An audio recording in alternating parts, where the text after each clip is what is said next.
dia, gente. Bom dia, gente. Opa.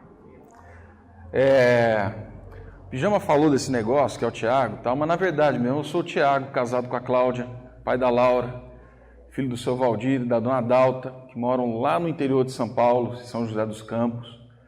Eles sabem quem realmente eu sou, irmão. Vocês não sabem, não. Eles sabem. A Cláudia, principalmente, e a Laura. Você sabe de onde vem essa marca no seu rosto aí? Eles estavam preocupados. Pedro falou assim, rapaz, como é que esse cara vai aparecer com essa marca cheia no rosto? É que eu briguei na rua. Brincadeira, briguei não. Isso daqui é pelo esporte que eu faço, aí de vez em quando tem um acidente ou outro no meio do caminho. Bom, mas eles sabem quem eu sou, né? Então, se você quiser saber de verdade quem eu sou, anota aí meu telefone. Na verdade, anota da Cláudia, tá? 98207-9447, liga e fala assim, eu quero saber quem é o Tiago. Aí ela vai falar para você quem eu sou de verdade. Tá bom? Feliz de estar aqui com vocês e...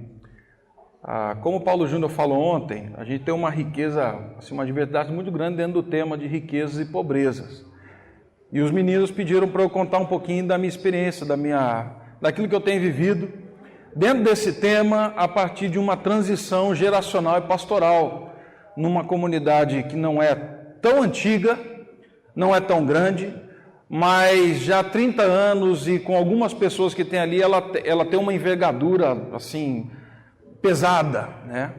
E como entrar nesse processo, como vivê-lo, como tem sido a relação nesse processo, o que eu tenho aprendido, o que eu tenho contribuído dentro dessa comunidade. E falar de riqueza e pobreza, assim, você estar envolvido com relacionamento, não adianta. Você querendo ou não, você já está dentro desse negócio.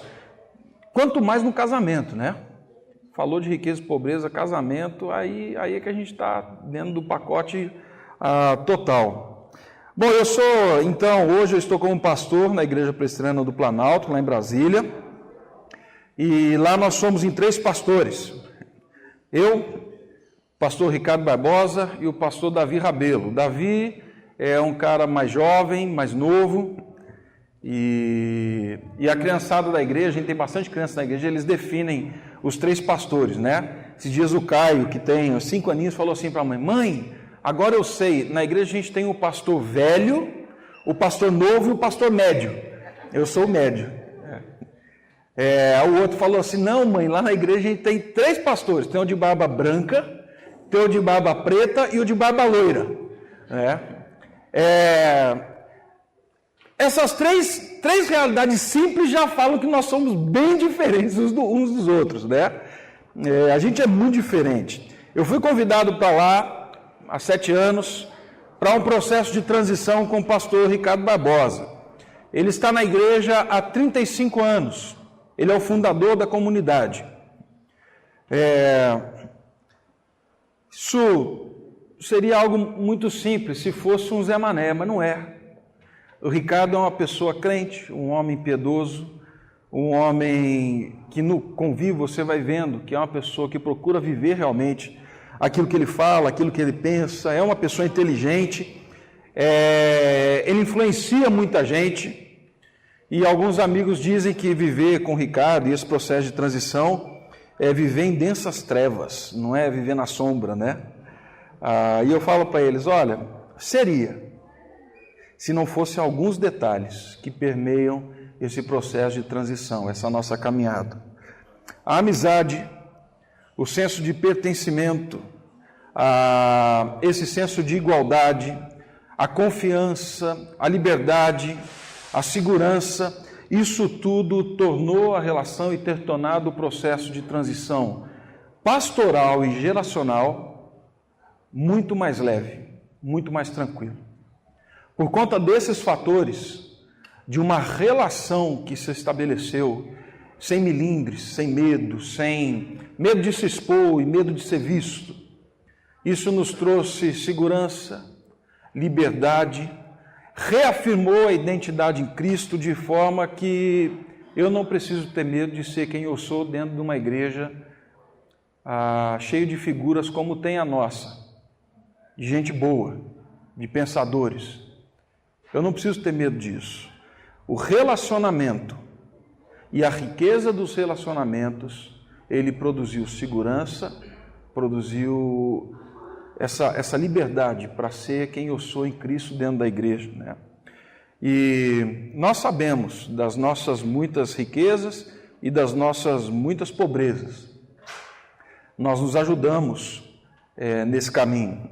O pastor Ricardo, ele é uma pessoa... Eu tenho aprendido muito com a riqueza do conhecimento, da sabedoria. É uma pessoa que se esmera no estudo, na piedade. Por outro lado, um tempo atrás, a gente estava na igreja, ele entrou na minha sala e falou assim, eu preciso tomar um café, vamos? Eu falei, vamos tomar um café. Aí saí. Aí nós fomos no Pão de Açúcar, aquele supermercado, né? Aí cheguei, sentei na mesa, ele falou no outro, falei assim, tá, você me trouxe num supermercado para quê, irmão? Né? Eu falei, não, eu preciso conversar com você. E o que é? Assim, rapaz, a minha timidez ao longo dos anos me impediu de ser uma pessoa que tem conversas intencionais na evangelização. Eu preciso que você me ensine e me ajude nisso. Rapaz, naquela hora, o primeiro sentimento foi... Oh, eu vou ensinar alguma coisa para o Ricardo Barbosa. Mas logo passou, tá, gente? Porque o Espírito Santo vem, dá uma machadada e acaba com essa história. O que ficou na minha cabeça foi ver alguém que eu admiro, alguém que eu olho, um tutor, sentando comigo e falando assim, por favor, me ajuda na minha pobreza. Isso mudou a minha maneira de me relacionar com o Davi, por exemplo, que é o pastor mais novo da igreja. O Davi, ele é um designer gráfico. O Davi é estético. Né? O Davi veste roupas que eu não visto. O Davi... deixa quieto. O Davi, ele expressa isso no dia a dia dele. Ele é assim. Essa caminhada com o Ricardo me fez olhar para o Davi e perceber a riqueza da vida do Davi. E perceber na exposição bíblica do Davi, beleza, estética, coisas que eu, pelo meu simples semblante, você viu que não tem muita coisa aqui de estético, nem de algo muito fino, né? Por outro lado, na minha caminhada com Davi, eu tenho o ajudado a ter casca grossa e coração mole. Apesar dessa figura toda aqui, eu sou chorão, né? Sou fraco, eu choro vendo Chaves, é uma tristeza. Mas ajudar o Davi a ter um pouco mais de casca grossa nesse processo pastoral da vida. E assim tem sido a nossa caminhada, e a gente tem proposto uma realidade muito distinta do processo de transição pastoral e geracional dentro da nossa comunidade, principalmente dentro da nossa igreja, a Igreja Presbiteriana do Brasil. Como funciona dentro da nossa igreja? Você chama uma pessoa, ela vem, se apresenta no domingo para a igreja, prega, aí a igreja faz aquela sabatina com o pastor, e aí domingo que vem tem votação, e aí você vota, escolhe o cara e o cara vem. O nosso processo está durando há 7 anos. Nós estamos trabalhando de forma diferente, algo que as pessoas estão falando assim o tempo todo. Rapaz, isso vai dar errado, irmão. Porque vocês estão pegando um cara de 36 anos para assumir o pastorado efetivo, porque todos somos pastores lá, mas dentro da nossa estrutura a gente caminha assim. O pastorado efetivo de uma igreja que tem a idade dele, e o pastor que fundou a igreja vai se tornar pastor auxiliar desse cara mais novo. Vocês são loucos. Isso não vai dar certo nunca. E a gente está apostando que vai dar certo. Nós estamos apostando que vai dar certo porque o nosso entendimento de ministério, de relacionamento, de pertencimento, de igualdade na caminhada com diferentes tons, isso muda a história. Isso não isenta a gente de tensões, tá, gente? Tem muita tensão nesse processo todo. Daqui a pouco eu abro a Bíblia, a gente lê, tá? Se o cara vir falar isso, eu falei, a gente vai ler, fica tranquilo. Isso não isenta a gente de tensão. Como eu disse, nós somos bem diferentes. A minha formação toda foi voltada para o Ministério Transcultural entre Indígenas, um grupo muito específico no Brasil que são os Yanomami. Nós moramos em área indígena, eu, minha esposa e minha filha. Além daquilo que você tem que saber dentro do processo de evangelização, antropologia, linguística, teologia, eu estava preocupado, sabe com o quê? Em consertar gerador, em construir casa, em trabalhar com roçadeira, em caçar, pescar, motor de barco. O meu pensamento era esse. De repente, eu caio numa outra realidade, depois de um tempo em Brasília, dentro de uma igreja que tem formado o pensamento de muita gente no Brasil, e o Ricardo não tem a mínima simpatia com a chave de fenda. Nós temos processos diferentes. Isso muda muita coisa. Eu sou um cara, no meu dia a dia e na natureza, muito pragmático. Algumas coisas eu tenho aprendido com ele, mas dentro da minha filosofia, muito tempo é assim, é melhor você ficar vermelho agora do que amarelar o resto da vida. E isso dentro das relações, dentro das conversas, dentro da sinceridade. O Ricardo fala, rapaz, não é bem assim. A gente tem caminhos para percorrer dentro dos relacionamentos. A gente é muito diferente. Muito diferente. O Ricardo está preocupado em trabalhar os conceitos, as ideias, a formação. A minha preocupação no domingo, e a gente tem um revezamento de pregação, é assim, cara, ele tem que sair daqui segunda-feira sabendo que ele tem que sair daqui no domingo sabendo que ele vai fazer na segunda-feira. Mas isso tem sido bom, tem nos ensinado, mas isso gera uma tensão dentro da comunidade, dentro da igreja, e o Davi está chegando nisso. Gera uma tensão porque nós vivemos em estações diferentes da vida. O Ricardo já está com 63 anos, está bem, está jovem, está novo, está com gás todo, mas está com 63 anos. Tempo atrás eu fiz um levantamento da igreja, olhando para quem somos, a maneira como estamos formados, criança nascendo, tal, aquele negócio todo. Falei, daqui 15 anos a gente tem uma geração de idosos na igreja, coisa que a gente nunca teve. Eu falei, Ricardo, e é bom a gente começar a pensar nisso agora, irmão, porque daqui a pouco eu tenho que estar trazendo você empurrado para a igreja. Então, eles já estão entrando no outono e inverno da vida. O que é o outono e inverno? É aquele negócio mais calmo, mais tranquilo. Eu quero sentar na varanda, eu quero ver o que está rolando, eu quero conversar aqui. E eu e o Davi, não. A gente está preocupado com o sol, com a correria, chegar no final do dia e está suado. Isso envolve uma dinâmica na comunidade.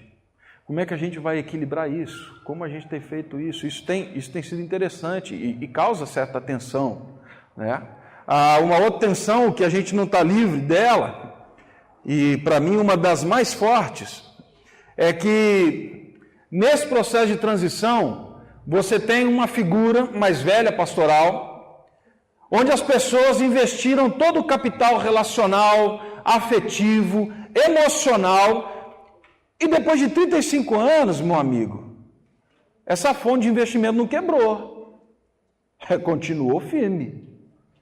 Eu depositei e rendeu. Pior, rendeu. Rendeu mais do que 10%. Está ali. E aí, de uma hora para outra, o Ricardo chega e fala assim, gente, é o seguinte, está aqui investido, mas tem um novo fundo de investimento. Parece aquela conversa, aquela ligação que você recebe do Banco do Brasil, sabe, do Bradesco. Fala assim, nós estamos com um plano de capitalização espetacular para você, vai mudar a tua vida. Fala assim, eu tenho um novo plano, um novo fundo de investimento. E vocês precisam agora olhar para esse fundo aqui. Porque esse fundo aqui, daqui a um tempo, ele não vai estar mais presente. Vocês precisam pensar nos filhos de vocês. Eu tenho uma previdência privada para minha filha, tem 11 anos. Tem que pensar no futuro deles. Então vamos investir aqui. Gente, esse processo é complicado. Envolve tensão. Envolve desgaste, A gente está envolvido nisso. Uma outra, eu testei aqui, são essas ênfases ministeriais. O Ricardo ele senta, conversa, ouve. A minha preocupação eu preciso estar no jiu-jitsu todo dia, porque o jiu-jitsu é meu espaço de testemunho, de conversa. Enquanto eu abraço o cara ali e tento estrangular ele, eu falo, meu irmão, aceita Jesus ou vai para o inferno. Você está achando que está ruim aqui, você não tem ideia do que vai ser lá, irmão. Então, assim, pensa bem. É o espaço onde eu converso. É a teologia do bar. O Ricardo tem uma teologia sofisticada. Eu falo, chefe, eu tenho a teologia do bar. Esses dias um moleque chegou para mim e falou assim, no vestiário. Estranho, né? Mas no vestiário. Ele esperou todo mundo sair, fiquei só eu, ele ali, eu senti que ele estava ali, queria conversar alguma coisa. Aí ele falou assim, pô, Tiago, você é pastor, né? Eu falei, eu sou. Cara, me explica o seguinte, por que quando eu fumo um bagulho assim, parece que eu não consigo falar com Deus? Aí eu falei para ele assim, irmão, cara, eu tenho certeza que você vai ver gnomo, vai ver duende, mas Deus, sim, difícil. Agora, Deusinho fraco, Deusinho xoxo esse seu, hein? É um bagulhozinho que faz ele ficar longe de você? Ou é você que está fugindo dele no bagulho? Nossa, nunca tinha pensado nisso. Falei, é muito diferente, gente. As nossas conversas e aconselhamentos são muito diferentes. Mas tem caminhado. Por quê? Porque a gente percebeu a necessidade de um relacionamento saudável para o processo. Nós entendemos quais são as nossas riquezas e as nossas pobrezas.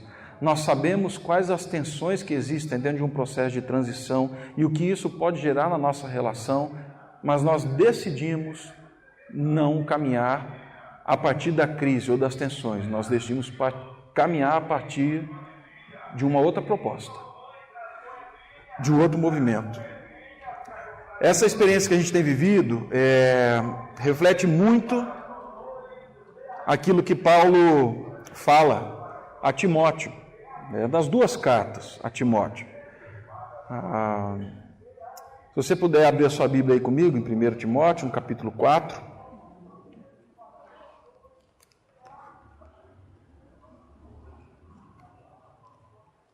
Por favor, 1 Timóteo, capítulo 4. Só o verso 11 e 12. 4, 11 e 12. Ordena e ensina estas coisas. Ninguém despreze a tua mocidade. Pelo contrário, torna-te padrão dos fiéis na palavra, no procedimento, no amor, na fé e na pureza.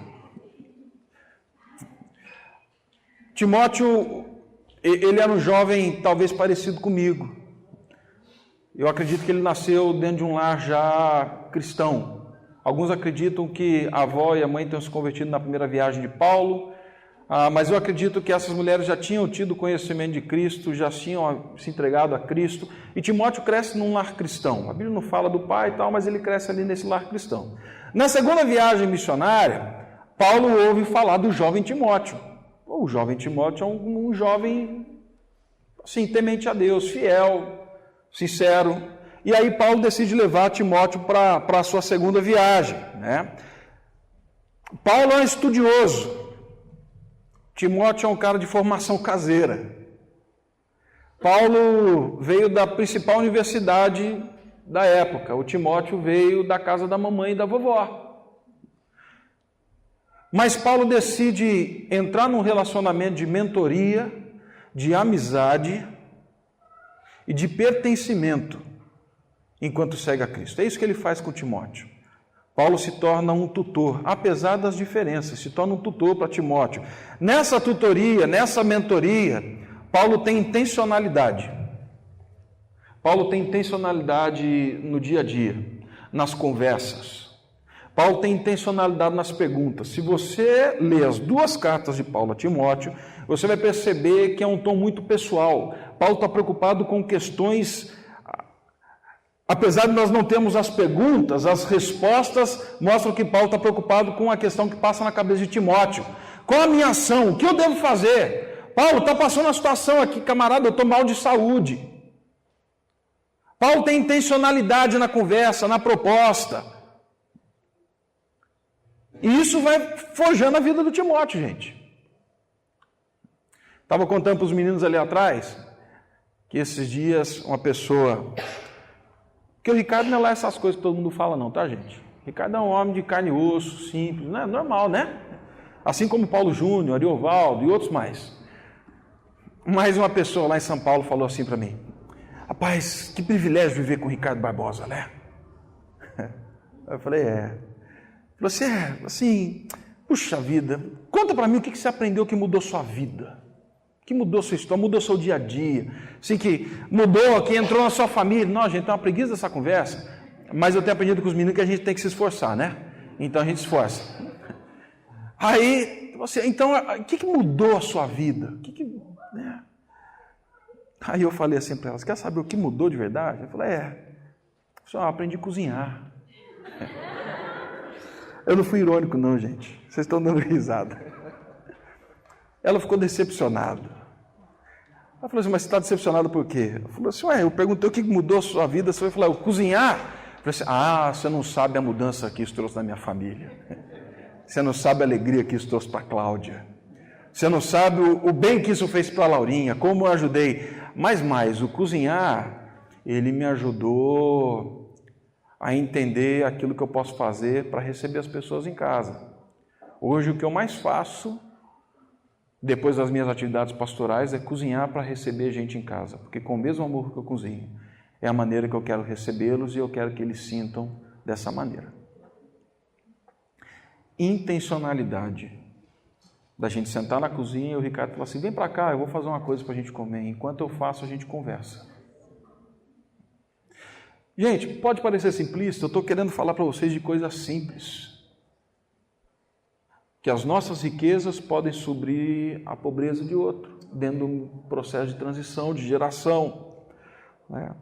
E aí, assim, nós vamos caminhando. Timóteo se tornou um líder da igreja, depois de um tempo.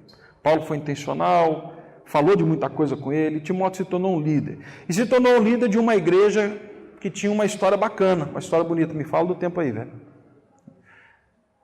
Começou com uma história bonita, mas como toda igreja, juntou gente, né? Tinha um amigo meu que falava assim: rapaz, ministério com índio é maravilhoso, se não fosse os índios seria melhor ainda. Ministério com igreja é bom demais, se não fosse os crentes seria o céu. Começa a acontecer isso na igreja. Uma igreja que nasceu bem, bonita, fundada nada mais por nada menos do que Paulo, e aí ele chega lá com Timóteo. E Timóteo chega no momento em que a coisa está pegando. O bicho está pegando, a coisa não está legal. A igreja está passando por um problema sério. Briga, disputa, disfunções familiares, falatório, conversa. Gente, isso não é problema de hoje, isso é problema da antiguidade. Paulo fala muito disso. Não se envolve com o mexerico, com a conversa boba, com a conversa tola. Foge dos fofoqueiros. É isso que ele está falando aqui, né? E Timóteo está envolvido com isso daqui, ele é enviado para esse contexto. E conhecendo a cultura, um jovem seria um empecilho. Como assim eu, um presbítero ordenado por Paulo, agora vou receber orientação do jovem Timóteo? Pelo amor de Deus. Timóteo enfrenta dois processos. O primeiro é um processo externo. A igreja já está andando, eu fico imaginando na minha igreja. 35 anos de história. A bola está correndo, o jogo está... E aí os jogadores não são os mais velhos, mas são os mais experientes. Sabe aqueles que dão a segurança? É aquele negócio assim: o jogador fulano está em campo. Ele não está fazendo muito, mas ele dá firmeza para o jogo. Né? Ele é um peso morto, mas ele dá segurança para o time. Lá na igreja não tem peso morto não, tá, gente? Mas o Timóteo tem que entrar nesse jogo falando assim: cara, eu sou novo, eu acabei de subir da seleção sub-20. Eu tenho que entrar no jogo e a bola está rolando, eu tenho que achar meu espaço. Como é que eu vou fazer isso? Como é que eu vou entrar nesse jogo? É o menino Jesus, é o Thiago Jesus entrando para jogar com o Neymar. Agora nas Olimpíadas. Esse é o processo externo. O processo interno é o Timóteo agora se vendo como um pastor. E talvez a dor mais sofrida, nossa, mais jovens, num processo de transição de geração, é você saber lidar com a dor do teu crescimento, porque vai incomodar. Você vai ter que assumir responsabilidades que você não tinha assumido, você vai ter que ter posturas que você não tinha.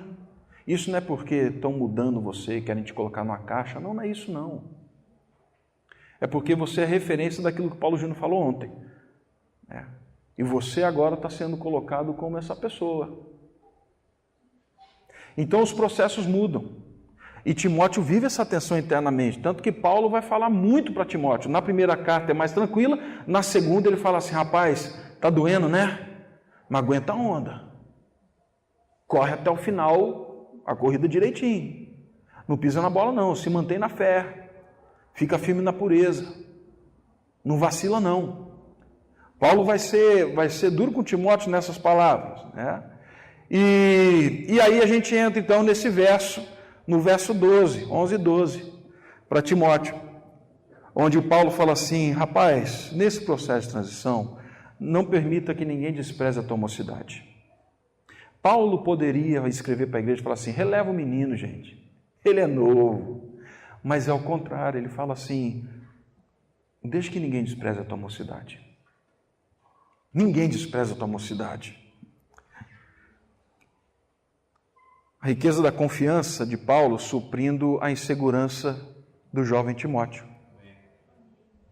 A riqueza da confiança de um relacionamento suprindo a insegurança do jovem Timóteo. Em 3 frases que eu gosto muito, que falam sobre a juventude. A primeira delas diz assim, esta juventude está podre no fundo do coração. Os jovens são maus e preguiçosos. Nunca serão como a juventude de outros tempos. Já ouviu isso? Os de hoje não serão capazes de manter a nossa cultura. Os jovens de hoje gostam de luxo, são mal comportados, desprezam a autoridade. Não têm respeito pelos mais velhos e passam o tempo a falar em vez de trabalhar. Já ouviu isso? Não se levantam quando um adulto chega, contradizem os pais, apresentam-se em sociedade com enfeites estranhos. É o Davi. Não deixa isso daí chegar lá não, velho. Complica.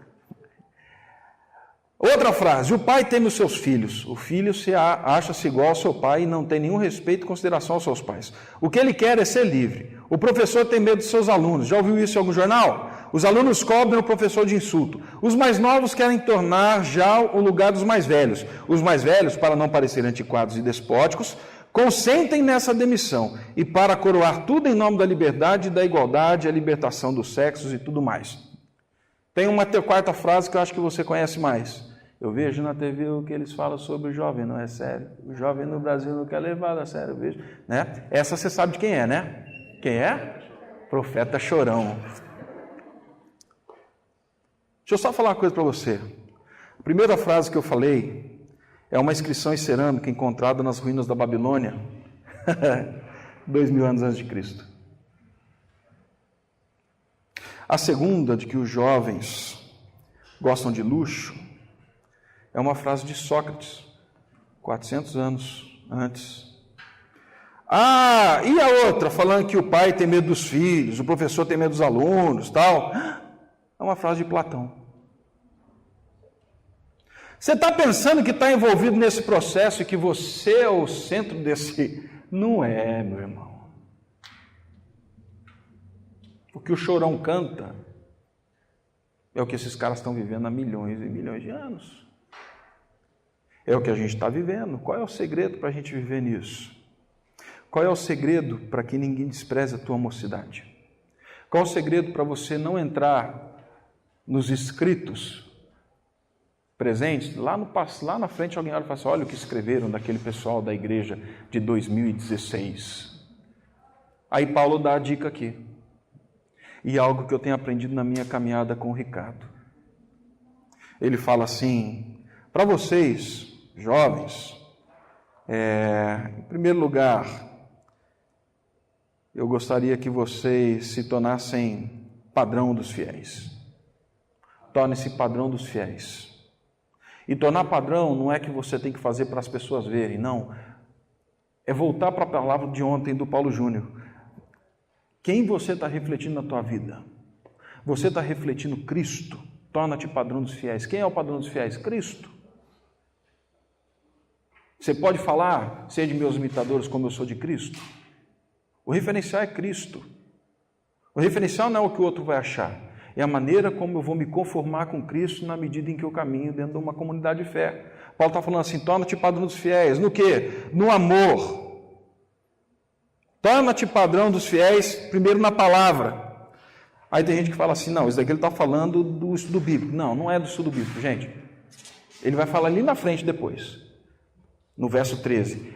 Aqui ele está falando mesmo da nossa conversa, do jeito que a gente fala, do jeito que a gente se trata. A gente sabe que o nosso vocabulário ele expressa muito a nossa cosmovisão de vida, a maneira como a gente entende o mundo, certo? Hoje você não fala mais em, eu vou encontrar com o grupinho, com a turma, com a patota, igual eu ouço os coroas falar, né? Nossa, é batuta. Você fala o quê? Da rede, da conexão. E na hora que eu ia falar enche o saco, mas não pode. Então eu vou falar na hora que me enche a paciência, eu faço o quê? Eu aperto um botãozinho que tem no meu teclado. Escrito, delete. Fala assim, torna-te padrão na palavra. Como a tua vida expressa, ou como a tua palavra, ou como o teu vocabulário, a tua maneira de viver expressa a tua maneira de entender o mundo. Paulo está falando que a tua palavra seja uma expressão de Cristo. E ele vai falar isso ao longo da carta toda, na primeira e na segunda. A gente tem muito que aprender com isso. Eu sempre achei que ser sincero é uma coisa boa, e eu acredito que é. Mas o Ricardo me ensinou no processo de que ser sincero não é ser sem educação. Nem ser grosso, nem ser mal educado, nada disso. A minha palavra pode acolher ou pode espantar. Torna-te padrão na palavra, que as tuas conversas sejam intencionais, que você instrua o mais velho como um pai, que você instrua a mais velha como mãe, que você instrua as jovens senhoras como irmã. Toma cuidado da maneira como você reage, fala, conversa. Aí ele fala, torna-te padrão no amor também. Torna-te padrão no amor. Zé Machado tem duas frases espetaculares. Viver com os irmãos no céu, ó que glória, mas viver com eles na terra é outra história. Mistura as coisas não, velho.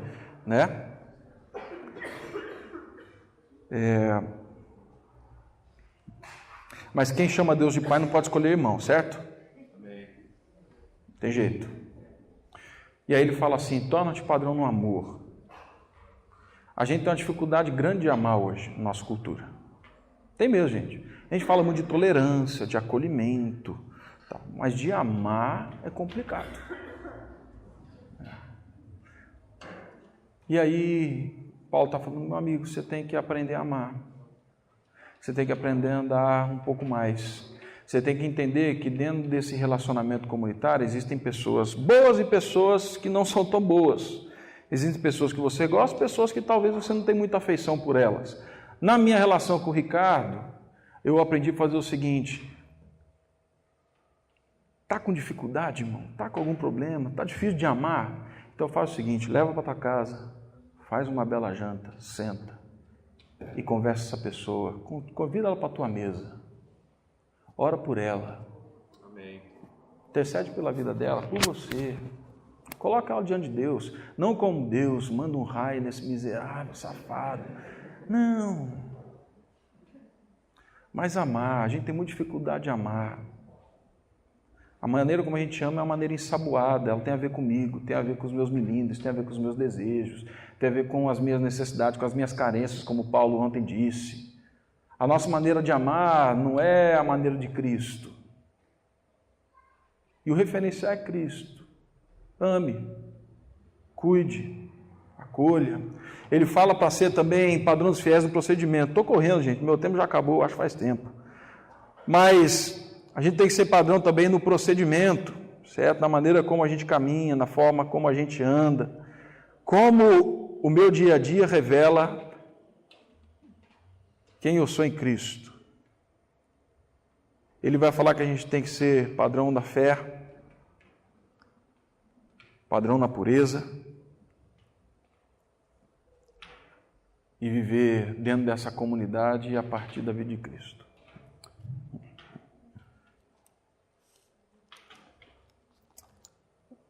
Algumas semanas atrás,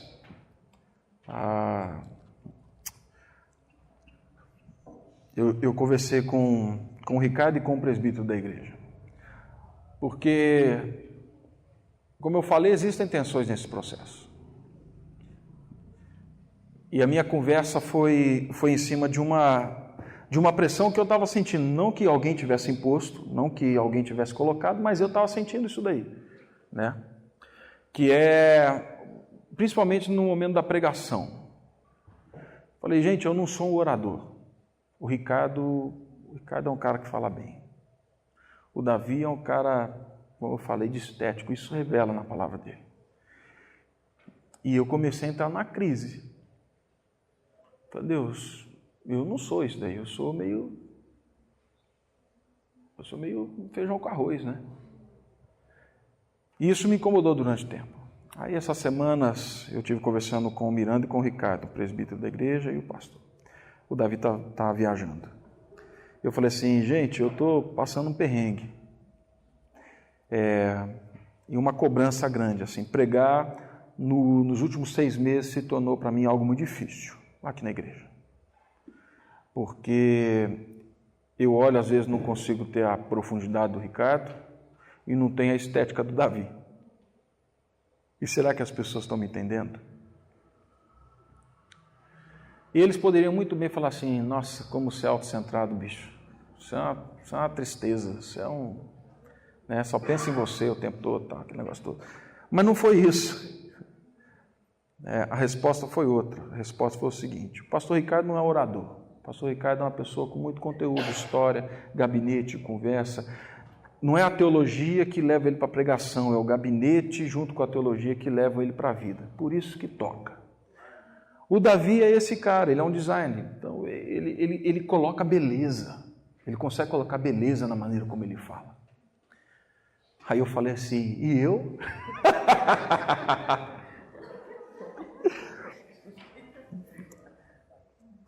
Aí o presbítero me falou assim, você tem que ser aquilo que Deus te chamou para ser. Alguém simples, que faz o arroz com feijão, porque as pessoas pensam que vivem de lagosta todo dia e de um prato gourmet todo dia. Mas o que a gente se alimentou dia de arroz com feijão. Então, faça o melhor arroz com feijão que uma pessoa já comeu na vida dela. Seja quem você é, mas faça isso para Deus. Não precisa se preocupar com a estética do Davi. Não precisa se preocupar com as muitas citações dos pais da igreja, alguns que até eu fico, meu Deus, de onde o Ricardo tirou isso? Não precisa preocupar com isso. Porque enquanto um caminha nisso, o outro caminha nisso, você supre uma necessidade da nossa igreja, que é da simplicidade, da segunda-feira, de chamar para dentro de casa, de conversar. Eu falei, cara, eu amo isso. Eu falei assim, pois é uma carência da nossa igreja. De caminhadas pessoais mais próximas, de chamar para dentro de casa e fazer o discipulado a partir da mesa. Não dentro de um gabinete e nem dentro de uma estética. Tem lugar para todos. Sim, mas caminha com isso. Caminha com isso. Então, gente,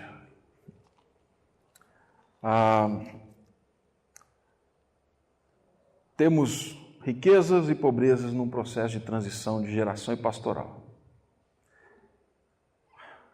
Eu acho que a gente vai caminhar, na minha experiência, com liberdade e reafirmando a identidade em Cristo, somente na medida em que nós nos vermos parte um do outro. É isso que tem acontecido. E é isso que acontece com Paulo, com Timóteo. E é isso que acontece com tantos outros processos dentro da Bíblia. Na medida que nós nos vemos parte um do outro, contribuindo para que um único corpo cresça. Independente se eu sou pé, mão ou cabeça, enfim. Cabeça é Cristo, né? Então pé, mão, olho, esse negócio todo. Vamos orar?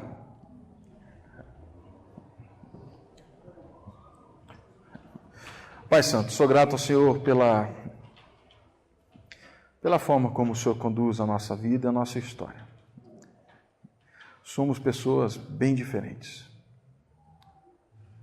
tanto aqui como dentro das nossas comunidades e igrejas. A maioria aqui são jovens que, de certa forma, assumem um papel dentro das suas comunidades numa transição. Eu peço que o Senhor nos dê a graça de vivermos transições em que as riquezas daquilo que o Senhor já nos tem dado e já nos deu em Cristo supram as nossas pobrezas. Amém. E que nesse processo a igreja do Senhor Jesus Cristo aprenda, seja transformada, que ela entenda e aprenda o caminho da piedade nesse processo também.